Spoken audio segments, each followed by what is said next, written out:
Beleza. É, o tema da aula de hoje vai ser esse aqui, né? Git, GitHub e JavaScript, né? Ser um pouco ali da linguagem JavaScript.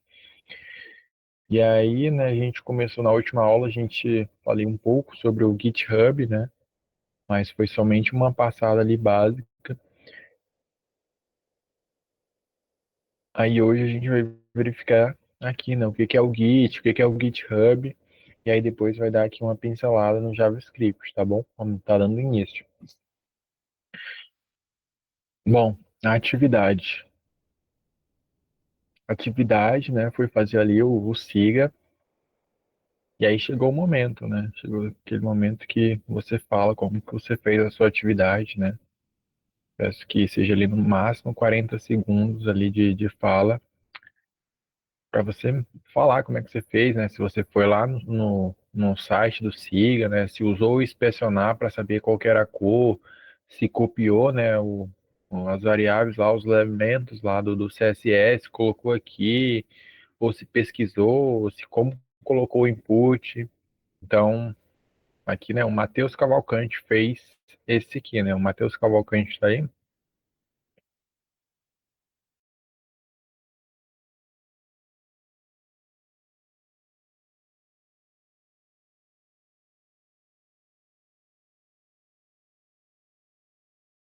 Acho que não, né? Então vamos pro próximo. Vinícius Cunha, esse aqui. Pode falar, Vinícius? Posso?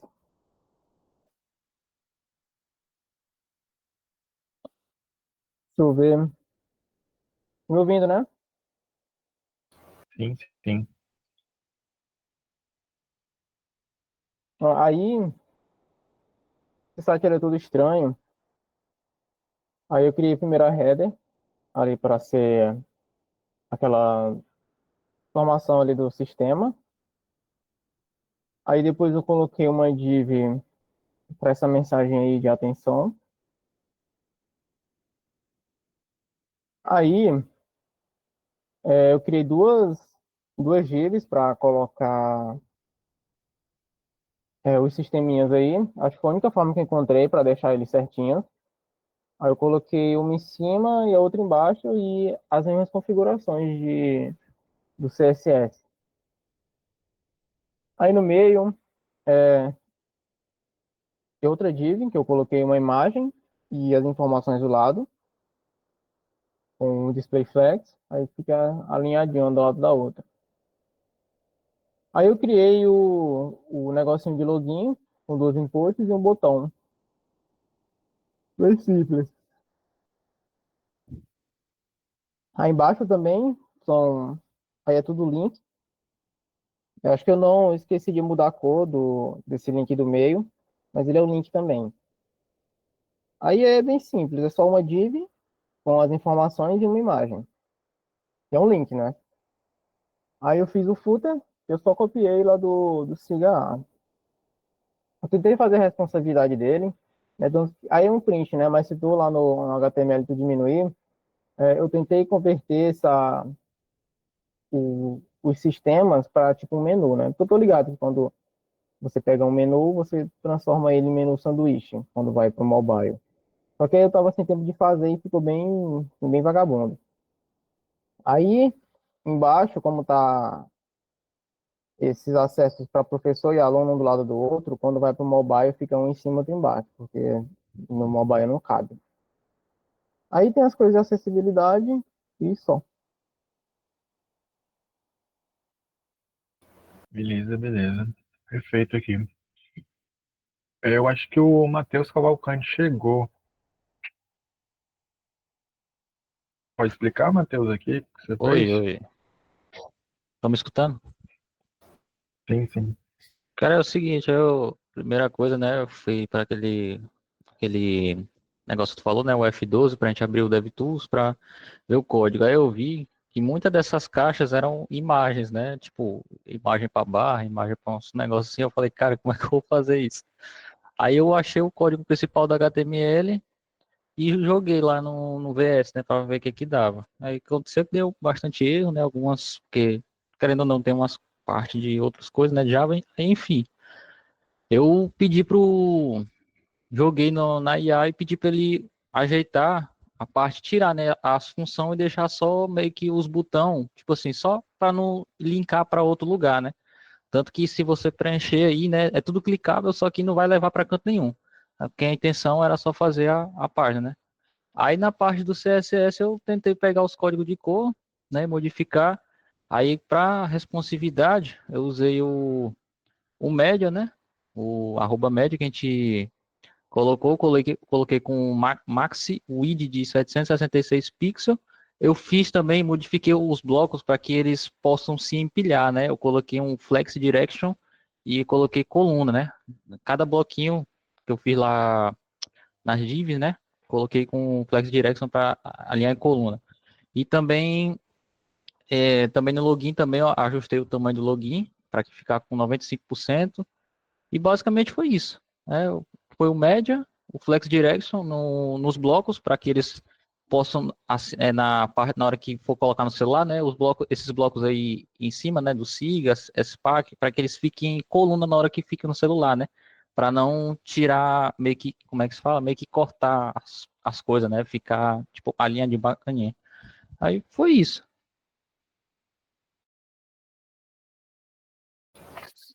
Legal, legal.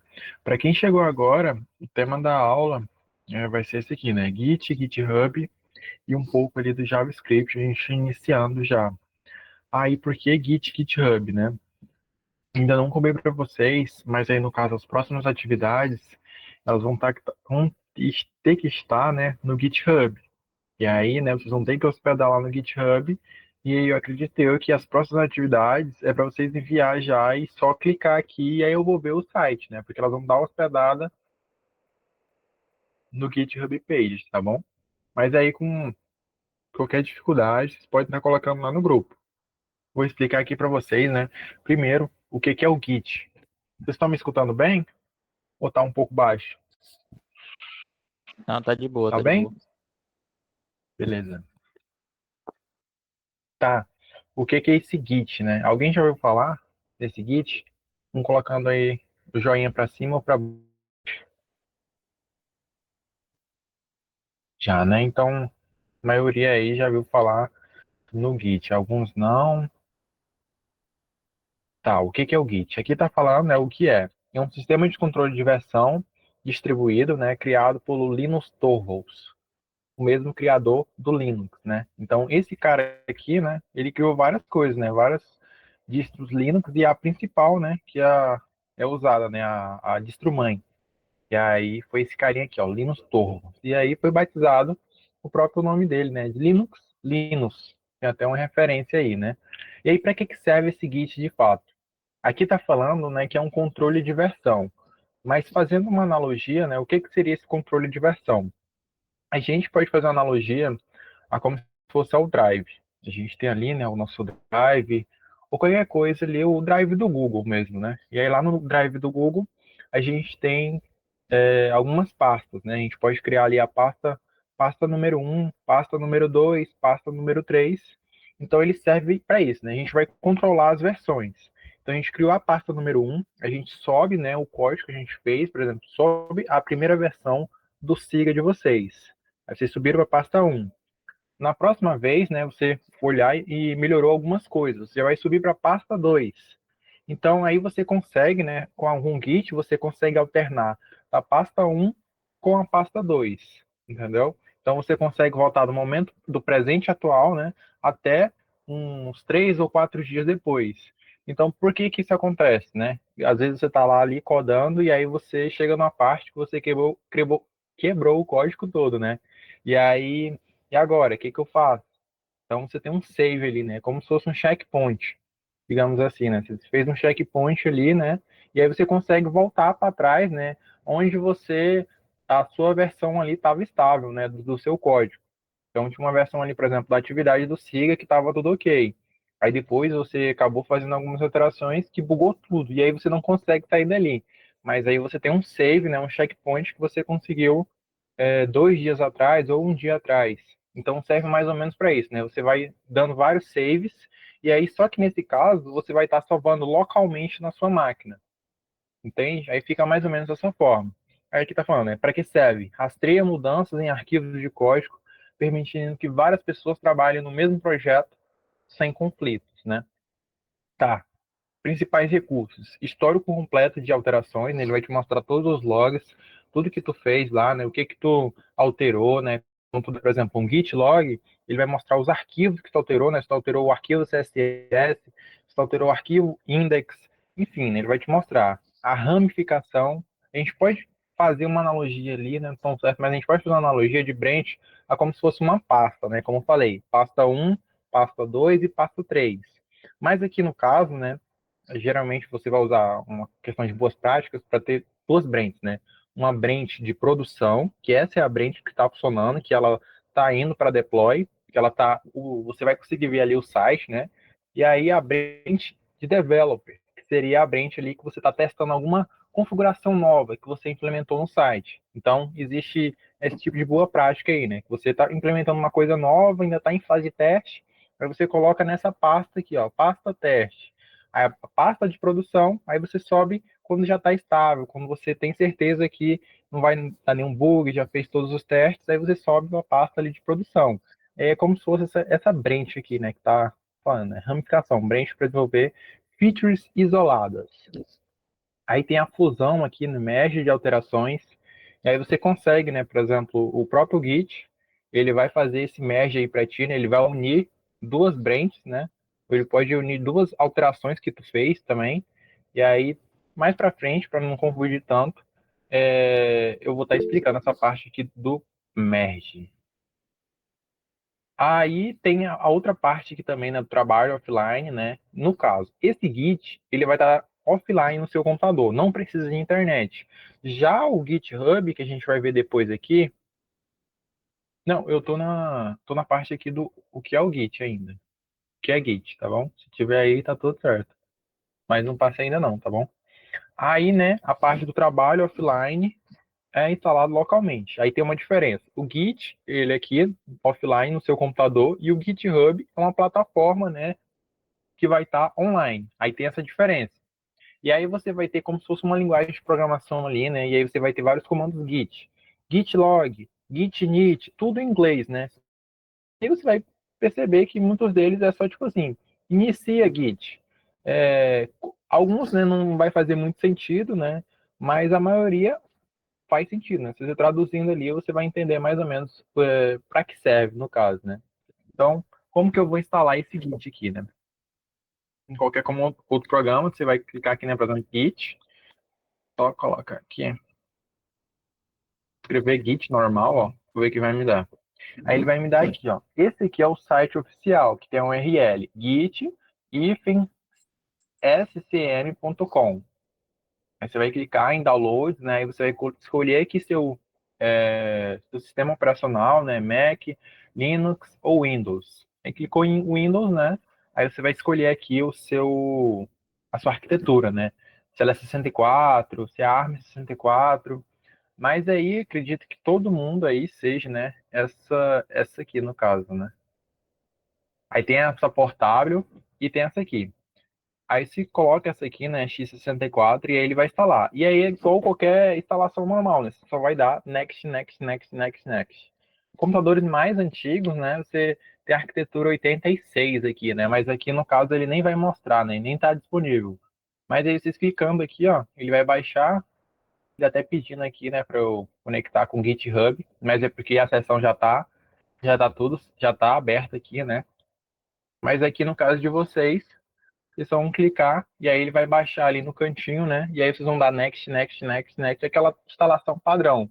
E aí depois ele vai vir aqui, né? É, esse terminal aqui do Git, ó, que se chama Git Bash.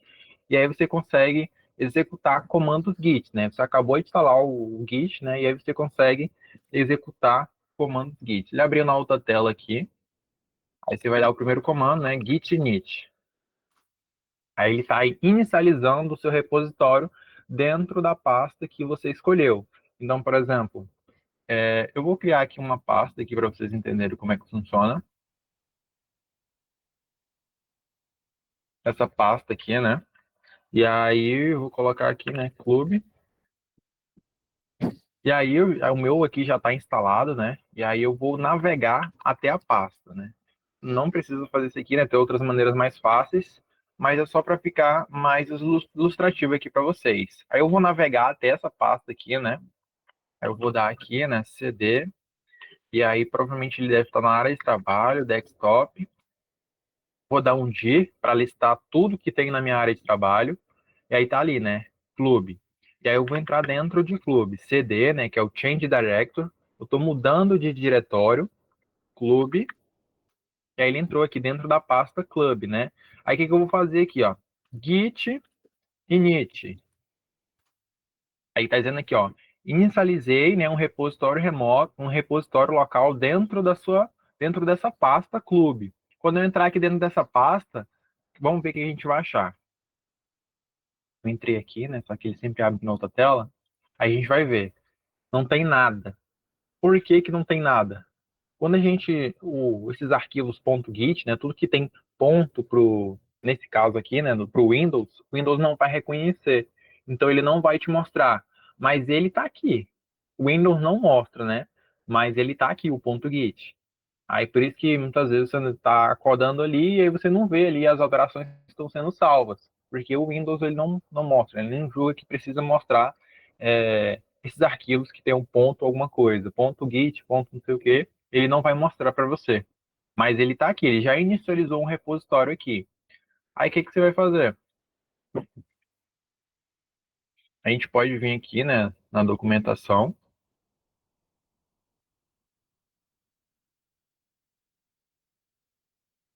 A gente pode até escrever aqui, ó, documentação Git. E aí ele vai te dar vários comandos aqui que você pode estar utilizando, né?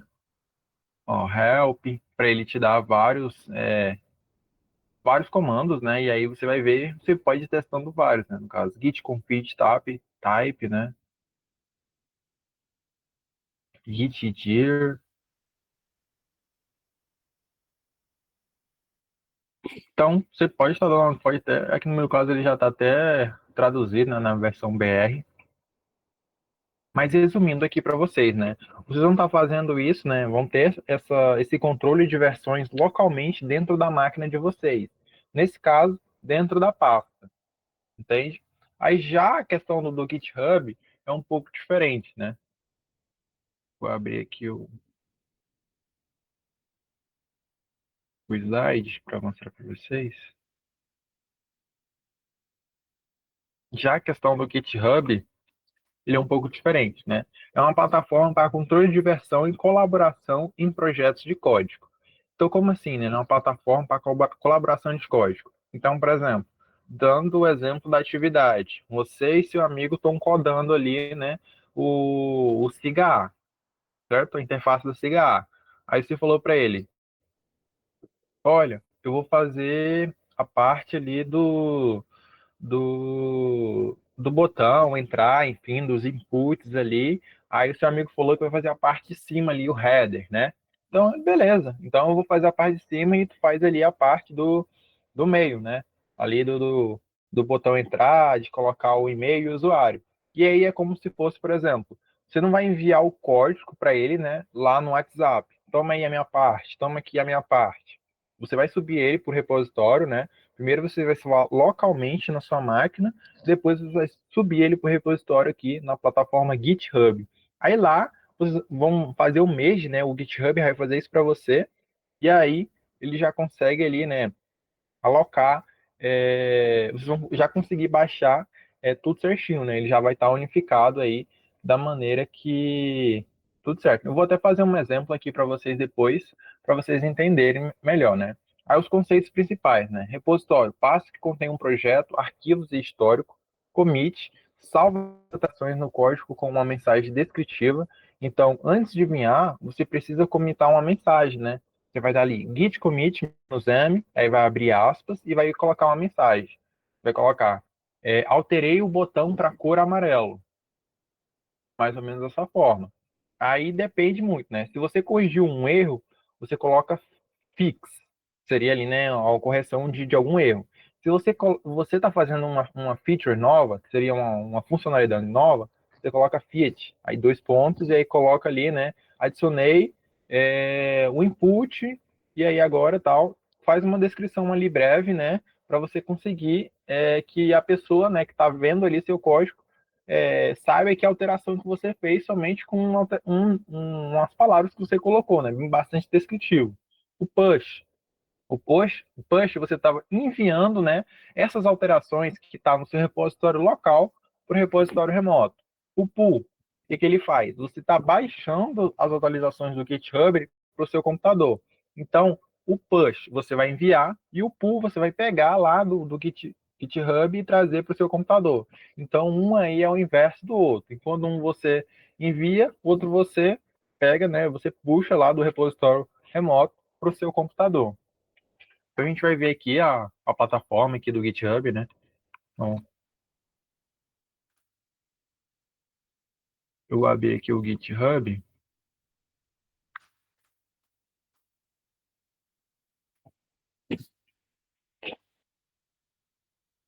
Vocês vão digitar GitHub, né? Vocês vão se deparar com essa tela e aí vocês vão criar uma conta aqui para vocês, né? Tentei entrar, mas aí no caso vocês vão criar uma conta. Vai precisar de um e-mail. Aí eu vou até colocar aqui.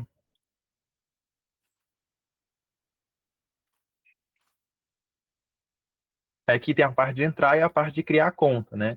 Vai colocar ali o seu e-mail, uma senha, o seu usuário, né? Você pode colocar aqui o usuário que você quiser, contanto que esteja disponível, a sua região. E aí você vai fazer aqueles processos de criar conta normal em qualquer outra plataforma. E aí depois que você já tiver criado sua conta, né? Você vai se deparar com essa seguinte aqui, só colocar aqui, eu tô pedindo enable de 2 fatores, deixa eu ver se eu consigo pular aqui.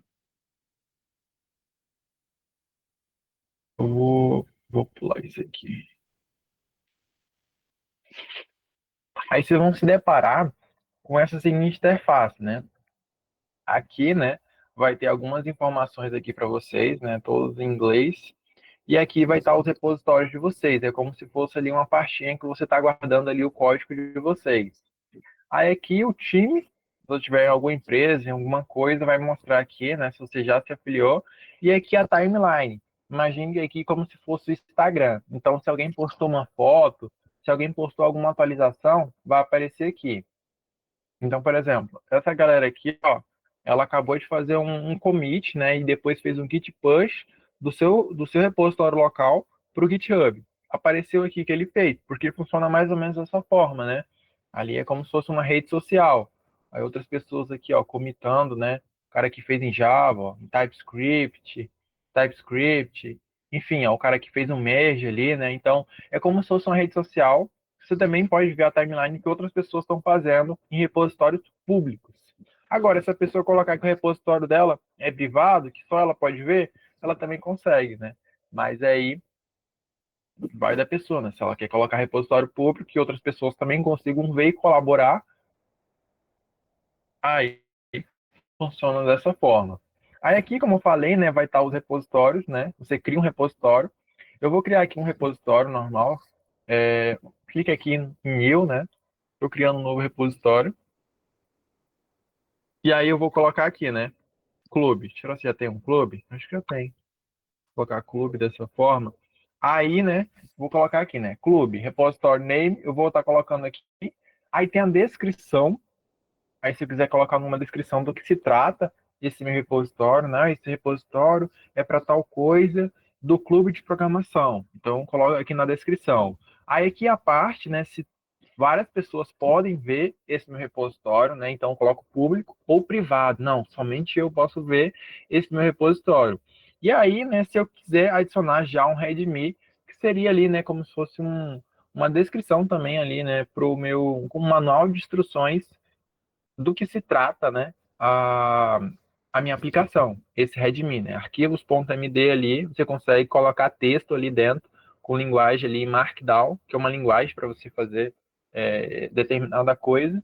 Aí eu não vou me aprofundar muito, mas é como se fosse, né, um tutorial, né, um manual. Quando você compra uma coisa, ela vem um manual, e aí como a gente pode colocar aqui dentro do readme. Eu não vou adicionar Aí, nesse caso aqui, tem um ponto git ignore, é quando, por exemplo, eu tenho um arquivo que eu tenho no meu repositório local e eu não quero enviar ele por repositório remoto. E aí eu coloco tudo que eu não quero lá dentro desse git ignore. E aqui é a licença, né? Se você quer patentear o seu código, quer colocar alguma forma de licença ali, você pode estar colocando ali, né, uma licença aqui também. Aí você escolhe aqui, né, qual é a licença que você quer.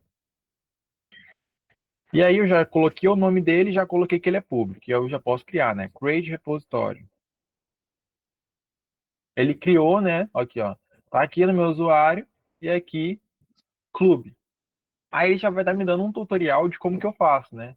Se você já tem um repositório, você começa assim, né?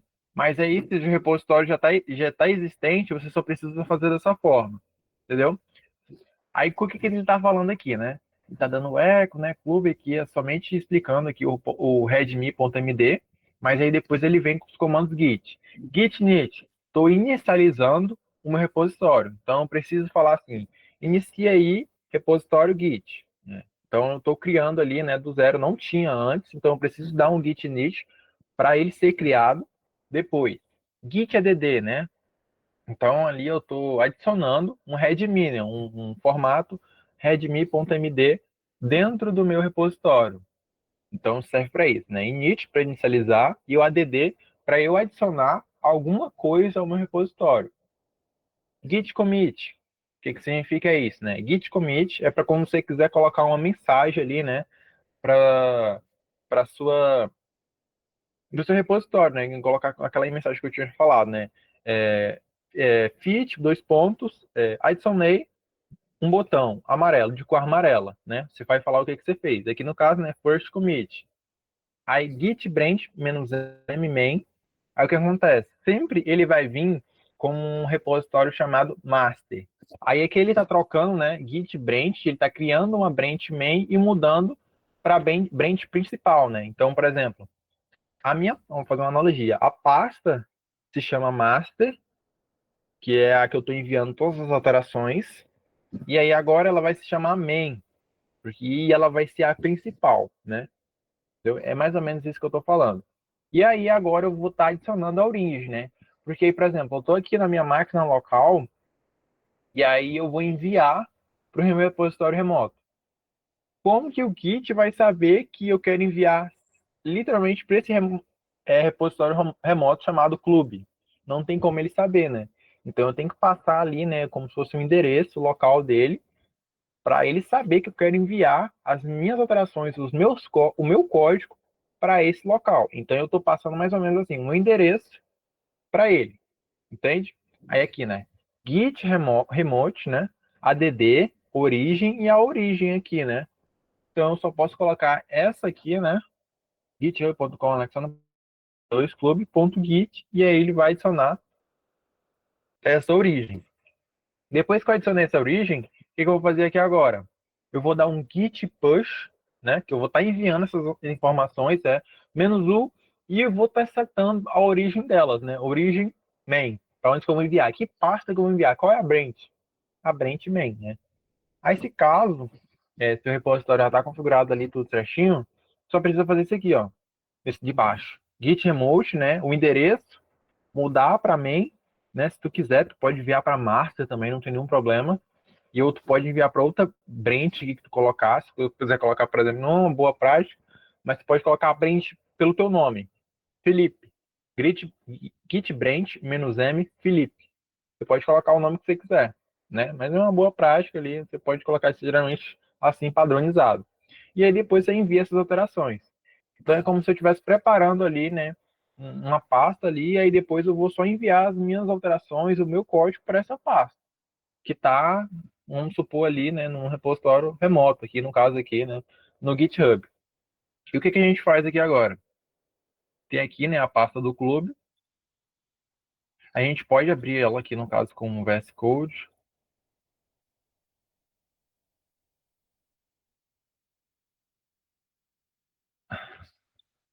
Aqui no nada, né? Ela não vai ter nada. A primeira coisa que a gente vai fazer é criar um arquivo HTML, né? Um index.html. E aí, né? abreviação aqui, esse parágrafo, e aí eu vou só salvar essa alteração aqui, né? Vou colocar aqui até um H1 aqui só para text, né? E aí eu vou salvar também um... Tá ótimo aqui, então. Tá ótimo. Aí o que que eu vou fazer aqui agora, né, com essas alterações?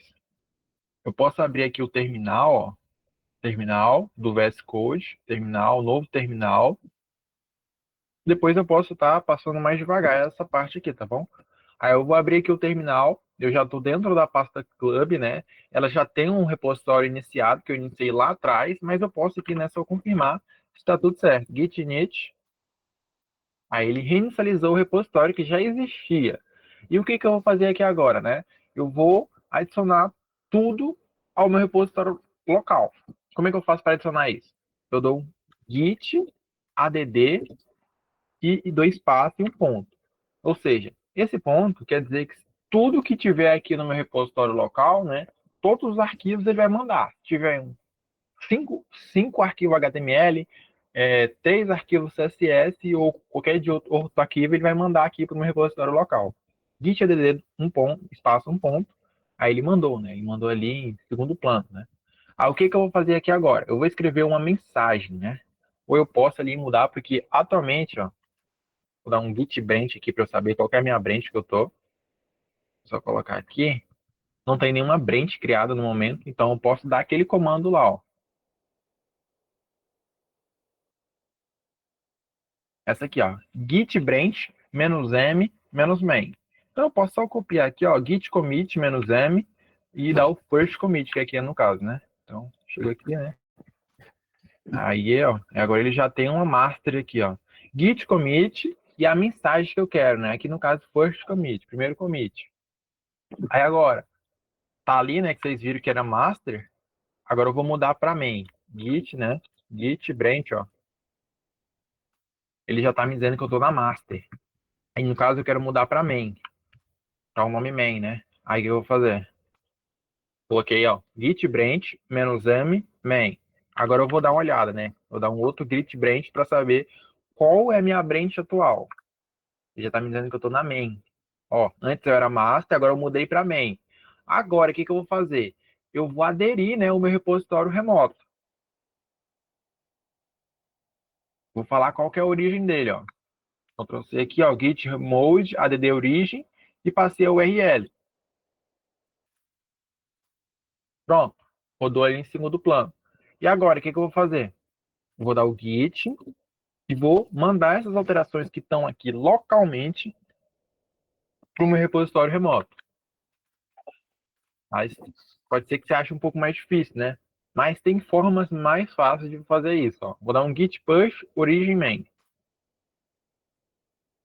Enviou, ó. Aí deu isso aqui, não, viu? Todos os logs. Agora a gente vai ver, né? Aqui, né, não vai aparecer aqui de momento, porque você precisa atualizar a página, né? Quando você atualizar, ó, já está aqui o seu arquivo, ó, index e o nome do commit. Ah, mas tem como fazer de outra forma? Eu achei muito complicado, é muito desnecessário fazer tudo isso só para poder colocar isso no repositório remoto. Tem outras formas, né? Tem uma forma aqui que ela não é muito indicada, que é você pode fazer o upload de arquivos de outra forma, né? Você pode até colocar aqui, ó, a gente pode colocar aqui pela outra forma nesse add file, ó. E aí a gente vem aqui upload files e aí a gente vai procurar um arquivo, ó, e a gente vai mandar para cá. É como se fosse aquela parte ali de um upload. E aí a gente manda aqui o arquivo sem usar o Git. A gente só veio aqui no GitHub, clicou ali no add file e enviou para cá. Pode ser ali que no começo, né? Você acha assim, meu Deus, vou ter que colocar 5, 6 comandos só para poder colocar isso aqui. Tô achando muito difícil. Vou só logo aqui colocar nesse add file, que é muito mais fácil.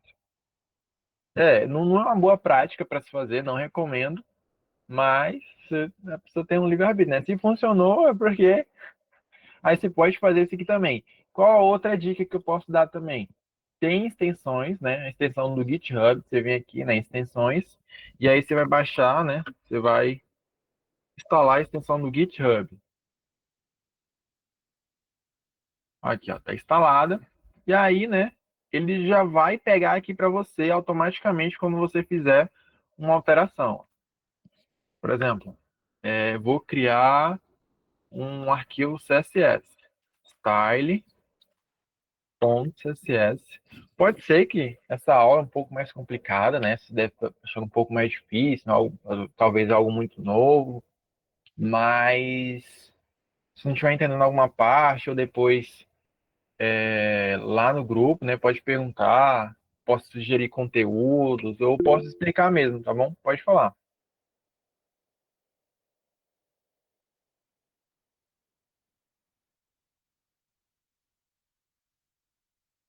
Tá. Qual que são os prós e os contras de não adicionar pelo add file, né? Aqui no add file, além de não ser a forma correta de fazer, né, no upload file, aqui ele não vai, nem todos os arquivos ele vai reconhecer.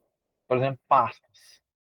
Não vai conseguir colocar uma pasta aqui, né? Por exemplo, você criou uma pasta ali chamada styles, né? Ou assets, só para colocar todas as imagens organizadas, né? Todas as imagens, todos o- os arquivos CSS, aí ele não vai conseguir achar a pasta de fato. Ele vai conseguir somente achar os arquivos. Então, pode ser que ele vai quebrar a tua arquitetura, né, num código maior. Aonde que ele não vai dar problema? Quando teu código é menorzinho, só tem ali 2 arquivos, 3 arquivos separados. Aí ele consegue trabalhar bem aqui, né, no DD Files. Ele consegue que você importe somente os arquivos tranquilamente. Mas aí quando você tem um código grande, que você organizou ele ali em pastas, ou fez uma arquitetura mais complexa, aí você não consegue trabalhar com esse DD Files. Mas se, por exemplo, eu quiser adicionar somente o CSS aqui, né? Eu consigo tranquilamente. Ó. Colocar aqui, né? O root aqui, né?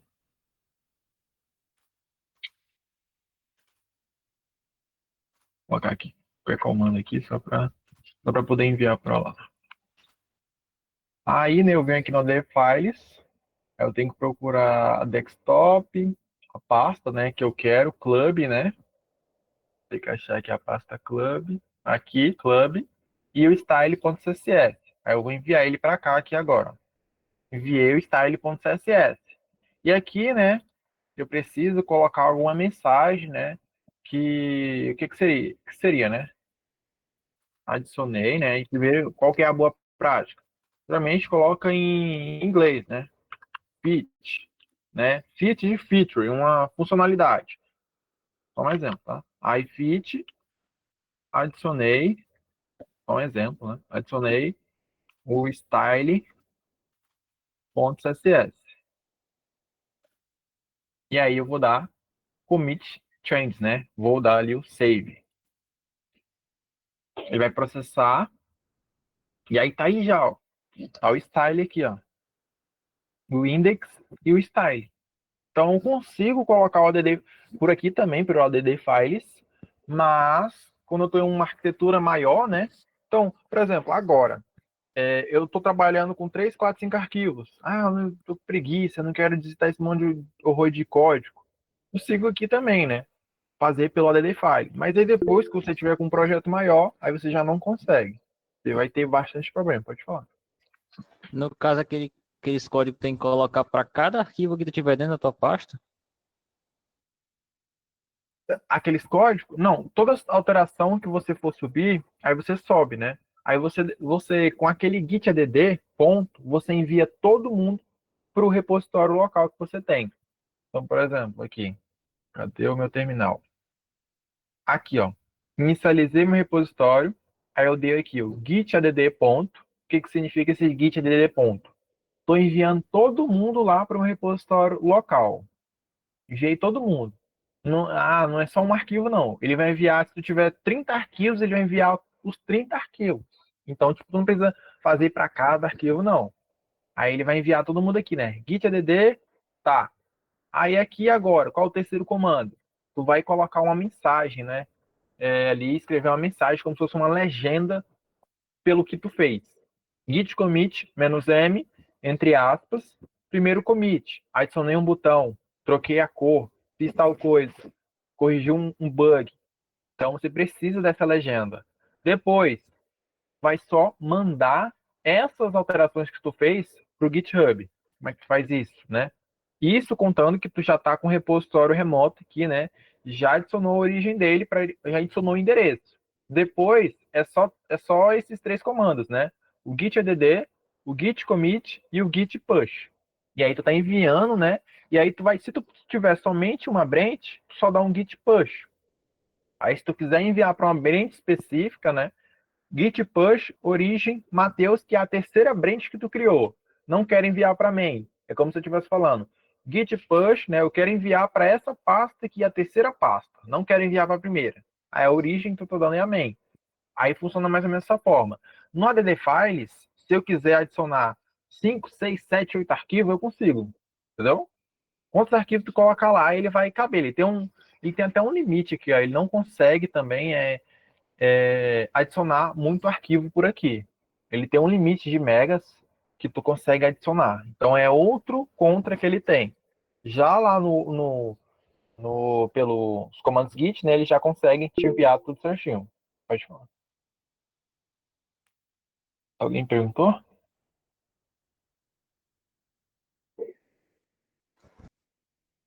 Acho que não, né? Então, Aí beleza, pode falar. no caso, os primeiros códigos que tu coloca é só para configurar o teu VS para mandar aquela pasta para os coisas. Aí a atualização que E, for fazendo, tipo, toda atualização que for fazendo só vai usar aqueles três, né? Que é o add, o comment para adicionar o que tu atualizou e os outros dois lá. Os outros dois últimos. exatamente, Tá. exatamente. Tu só está configurando ali o teu ambiente e aí depois tu só vai usar três comandos para poder enviar, né, as tuas alterações. Consegue fazer aqui também, né? Por agora, acredito que todo mundo vai conseguir fazer, por exemplo, se quiser fazer pelo add file, não recomendo, né?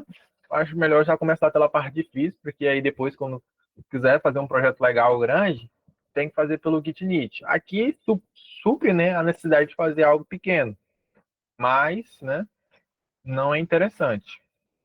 Aí voltei aqui, né? Quero acessar o meu repositório. Só lembrar o nome dele, né? Clube. Aí ele vai estar aqui, ó. Então ele vai me mostrar aqui o nome do repositório. Ele vai ter algumas informações sobre, né? Release, packs, a linguagem que eu estou usando, né? Vai te mandar algumas informações. E ele funciona mais ou menos dessa forma. Aí, né? A outra, né? Que eu tinha falado seria dessa forma aqui, ó. A extensão do GitHub, ela facilita mais ainda para você. Instalou o GitHub, só que aqui, né, tu vai ter que logar com a tua conta, né? Aí ele chega nessa parte, aí toda vez que tu for alterar alguma coisa, ó, por exemplo, vou dar aqui um body, né? E aí aplicar essas alterações. Aí o que eu vou fazer? O GitHub aqui ele já carregou aqui para mim, ó, as alterações que foram feitas. E aí, aqui nesse lugar, eu vou usar aqui de git commit, né? Aqui é a mensagem. Adicionei a cor do background. Um exemplo aqui, né? Aí, né, como se fosse o git commit. E aí eu só venho aqui e confirmo. Confirmei, deu meu git commit. Agora eu vou publicar ela, né? Eu vou dar o push. Como se estivesse fazendo aqui por linha de código. Aqui no caso, né? Ele está falando, eu preciso primeiro dar o pull, né? Eu preciso trazer ali as alterações, porque o que acontece? O meu repositório local, ele precisa estar igual ao repositório remoto, para eu poder dar um push, né? Porque aí ele não vai dar conflito ali no merge. Aí o que eu tenho que fazer, né? Eu posso chegar aqui, ó, e dar um git pull origem main. Aí ele vai puxar tudo que está ali no meu repositório remoto para aqui para o meu repositório local. E aí, né? Posso salvar essa alteração. Tá dando um errozinho aqui no Maxit e tá me dando um git log.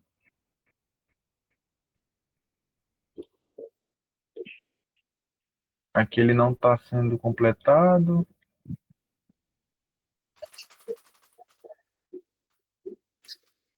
Agora ele está. Vou salvar. Apagar esse aqui. Thread aqui não precisa.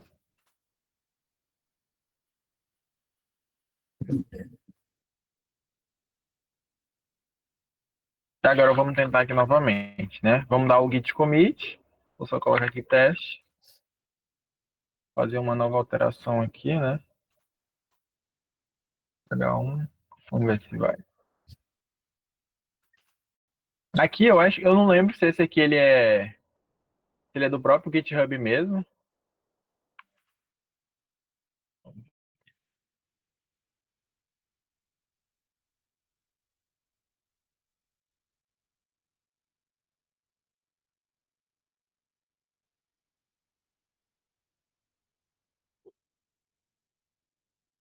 Ele tá me dando uns alerts aqui, né?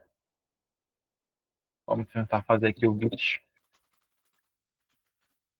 Pois.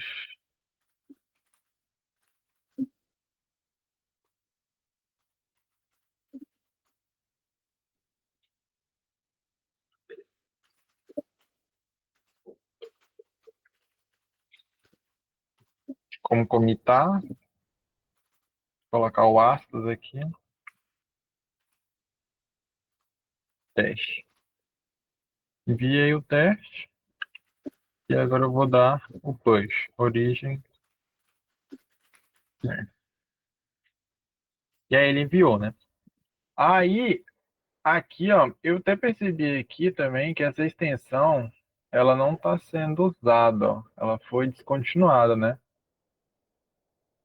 Aparentemente ela está realmente com alguns bugs, né? Aí, então, tem essas duas alternativas, como eu falei para vocês. Ou vem aqui por linha de código, ou pode ir lá no add files. Tem outro também, que é o...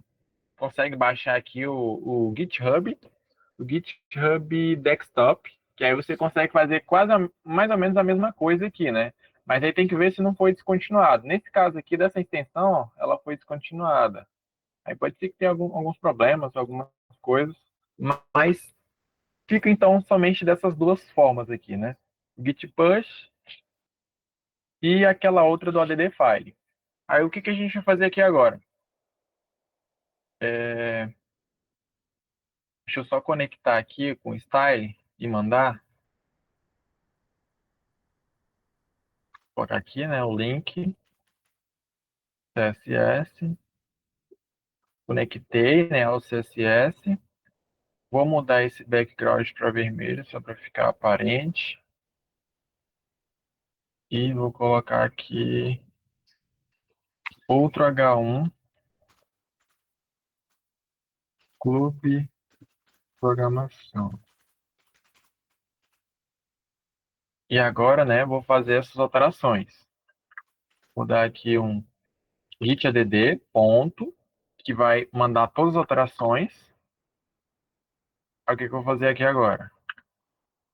Vou dar um git commit "-m", a mensagem, né? Adicionei, colocar aqui o tempo não ajuda. Vou colocar aqui git push origem main.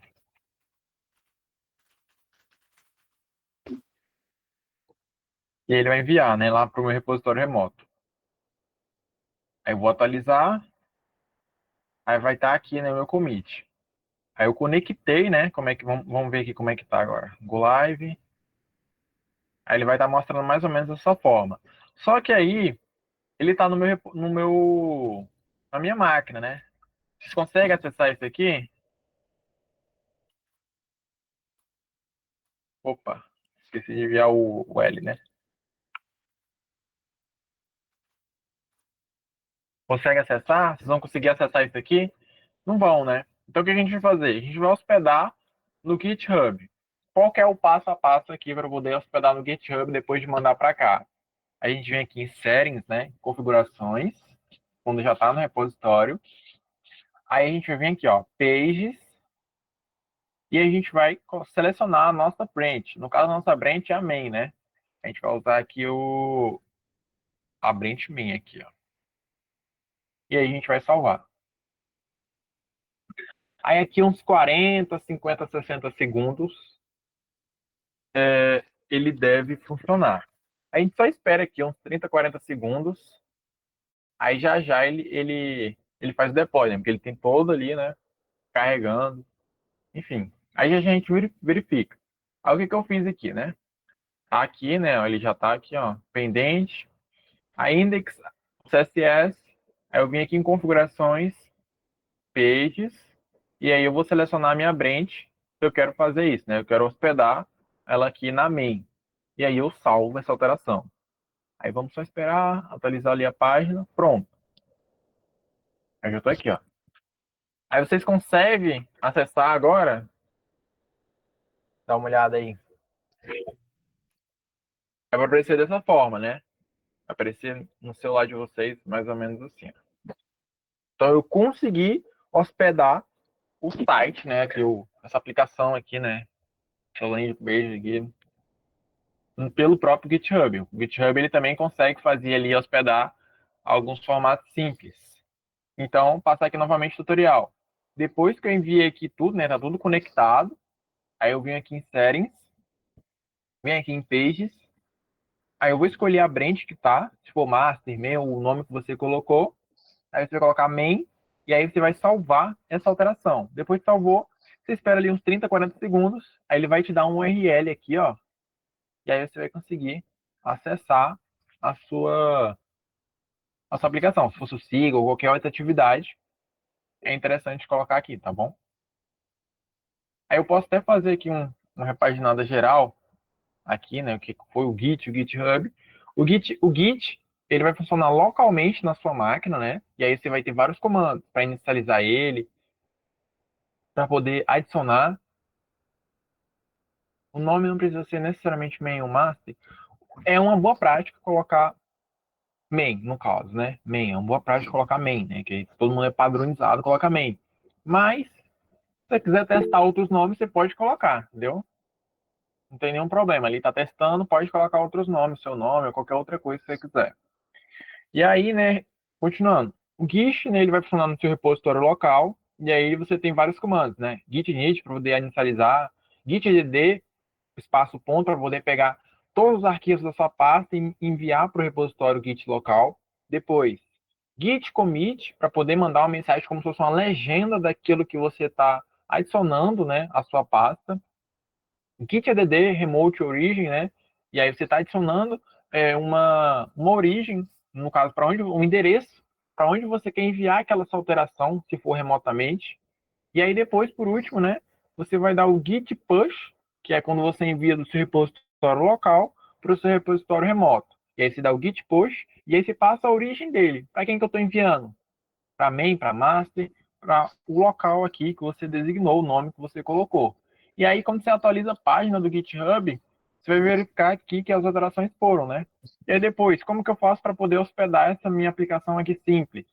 Venho aqui em Settings, depois venho em Pages, escolho a minha branch que eu quero, né, hospedar, no caso é main, e salvo.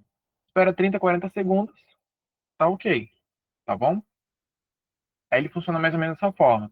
Depois a gente pode ver, talvez até com mais calma, ou vocês podem mandar mais dúvidas ali de como que instala certas coisas no próprio grupo mesmo, e aí a gente vai vendo.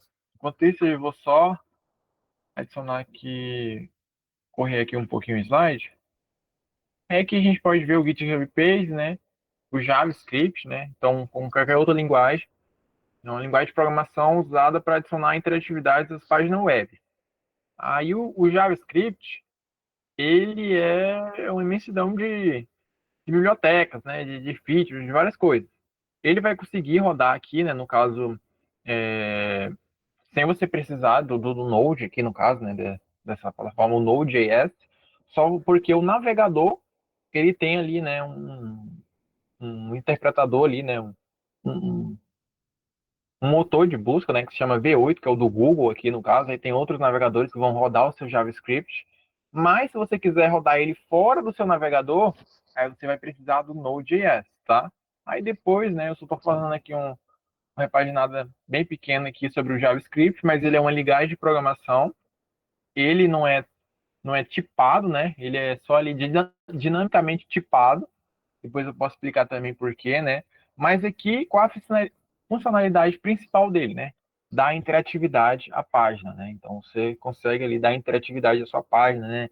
Fazer algumas movimentações, talvez que o CSS não faça, ou fazer algumas validações no seu formulário, enfim, né? Várias coisas eles conseguem fazer aqui na parte do front-end, que é a parte daquilo que você visualiza, né? Aí, né, o front-end navegador, alguma funcionalidade dele, torna páginas interativas, menus, carrosséis, animações e pop-up. Valida formulários antes de enviar, atualiza partes de página sem recarregar, e aí aqui é a parte do front-end, né? Algumas coisas que o JavaScript faz no front-end. Já aqui no back-end, você vai precisar aqui do Node.js para poder rodar o JavaScript dentro do seu back-end, que seria a parte lógica ali, já mais essa parte aí do back-end. Você consegue criar APIs, né? Então, depois se assusta com esse termo, depois eu posso explicar o que é essas APIs, né? Servidores e webs, acesso a banco de dados, cria lógica de autenticação, envio de e-mails. Então, você consegue fazer uma infinidade de coisas, né? Não é tão, assim, né, legal fazer JavaScript no back, mas aqui no front-end ele é rei, né? Ele é rei.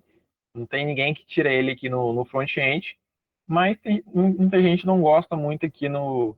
Ele não é tão consolidado aqui no back-end, mas é usável, né? Aí outros usos, né? O JavaScript é um Megazord. Você consegue usar ele no back, no front, faz app para programa, para desktop, então ele faz tudo, né, praticamente. Então aqui, ó, você pode ver, cria app mobile com React Native, aqui, né? Cria apps desktops com Electron, programa jogos em navegador, automatiza tarefas com scripts.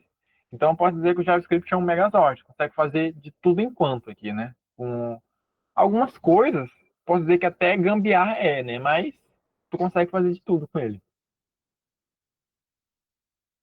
E aqui alguns conceitos fundamentais. A galera ali que está acho que em lógica de algoritmo ou Python pode ver aqui, né? Mais ou menos e vai entender, né? Como é que são as variáveis armazenadas, né? Aí tem aqui a gente tem um let, o const e o var.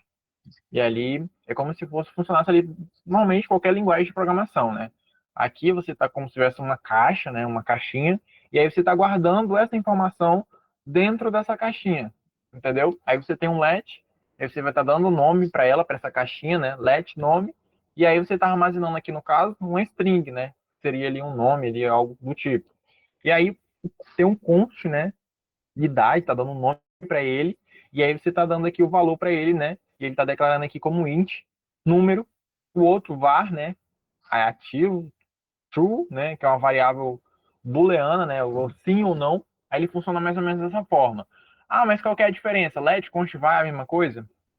Não, não é, né? Var é um pouco do PET mais antigo, então não é recomendado usar var para nada. Então, meio que vocês podem descartar o var.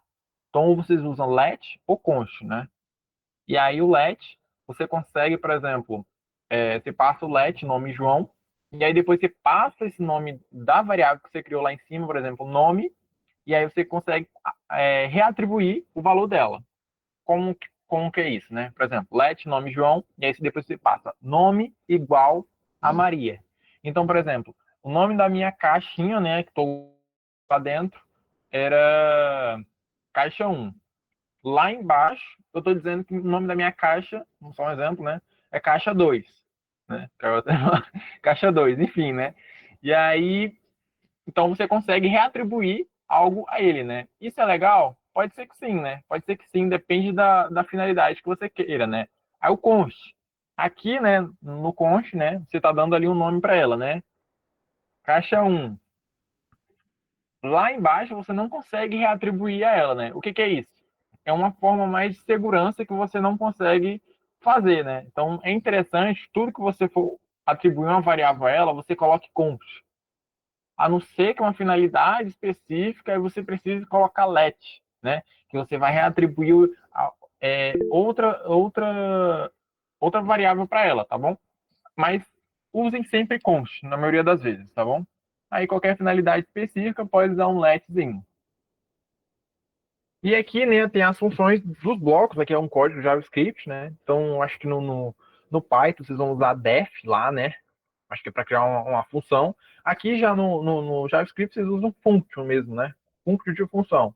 E aí você está criando aqui, né? Você está dando o nome dela, function, saudar, nome, return. Aí o olá, ali a crasezinha, aí cifrão, nome. Aí o console logo aqui é para você mostrar lá no seu console, né? No caso aqui vai ficar essa saída aqui, ó. Olá, Maria, tá bom? Então, é mais ou menos dessa forma, né? Então, vocês viram que o JavaScript ele é um megazord, dá para fazer tudo com ele, todo tipo de coisa.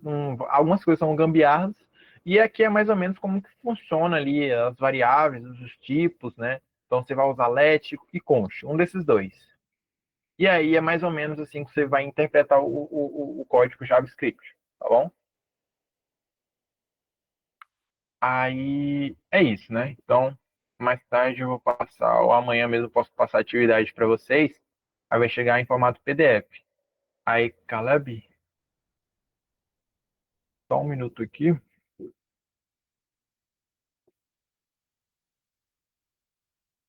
Caleb tá aí. Vou só colocar aqui o quizzes, tá? Aí quem for aí já vai entrando no quizzes.